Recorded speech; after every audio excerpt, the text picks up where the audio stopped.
રેલવેની platform ticket લઈ હું ઉતાવળે ચાલતો હતો, કારણ કે મારી પાછળ એક 7-8 વર્ષનો ભિખારી જેવો બાળક એ સાહેબ કહીને પાછળ દોડતો હતો. હું મારી સ્પીડ વધારતો જતો હતો, તેમ તે બાળક પણ ઓ સાહેબ ઊભા તો રહો કહી બૂમ પાડે જતો હતો. મનમાં ખીજાતો ગાળો આપતો હતો. આ ભિખારીની જાત એકને આપો તો 10 પાછળ પડે. હું થાકીને ઊભો રહી ગયો અને જોરથી બોલ્યો, ચાલ અહીંથી જાવું છે કે પોલીસને બોલાવું? ક્યારનો સાહેબ કરે છે, લે 10 રૂપિયા, હવે જતો રહેજે. મેં પોકેટમાંથી પાકીટ કાઢી 10 રૂપિયાની નોટ કાઢવા પ્રયત્ન કર્યો. પાકીટ ગાયબ. હું તો મૂંઝાઈ ગયો.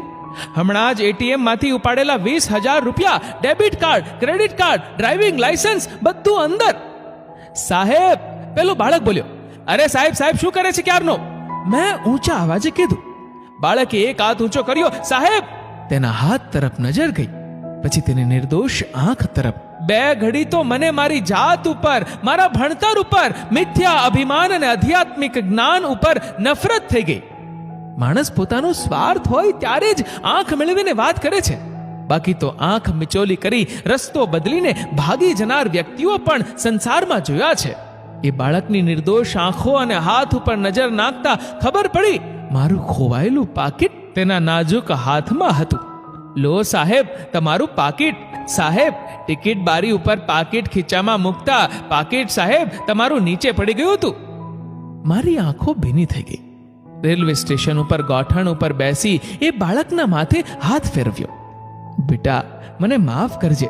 આ જુલ્મી સમાજ ગરીબ માણસને હંમેશા ચોર અને ભિખારી જ સમજે છે. આજે પાકીટ આપતો તારો હાથ ઉપર છે, મારો હાથ નીચે છે. સાચા અર્થમાં ભિખારી કોણ? આજે મને સમજાયું. ઈમાનદારી એ ફક્ત રૂપિયાવાળાની જાગીર નથી. બેઈમાનીના રૂપિયાથી ધરાઈને ઈમાનદારીનું નાટક કરતા બહુ જોયા છે, પણ ભૂખ્યા પેટે ને ખાલી ખિસ્સે ઈમાનદારી બતાવનાર તું પહેલો નીકળ્યો. બહુ સહેલી વાત નથી બેટા. લક્ષ્મીજી જોઈ ભલ ભલાની વૃત્તિ, એની નીતિઓ બદલાઈ જાય છે. બેટા, હું ધારું તો આ પાકીટ તને ઇનામમાં આપી શકું તેમ છું. હું એક વખત એવું સમજી લઈશ કે કોઈ મારું ખિસ્સું કાતરી ગયું. બેટા, તારું ઈમાનદારીનું ઇનામ તને જરૂર મળશે. બેટા, તારા મમ્મી પપ્પા ક્યાં છે?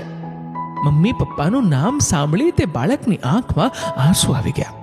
હું તેના ચહેરા અને વ્યવહાર ઉપરથી એટલું સમજી ગયો હતો કે આ વ્યવસાય તેનો જન્મજાત નહીં હોય. કોઈ હાલતનો શિકાર ચોક્કસ આ બાળક બની ગયો છે. મેં તેનો હાથ પકડ્યો. ચલ બેટા, આ નરકની દુનિયામાંથી તને બહાર નીકળવા કુદરતે મને સંકેત કર્યો છે. હું સીધો નજીક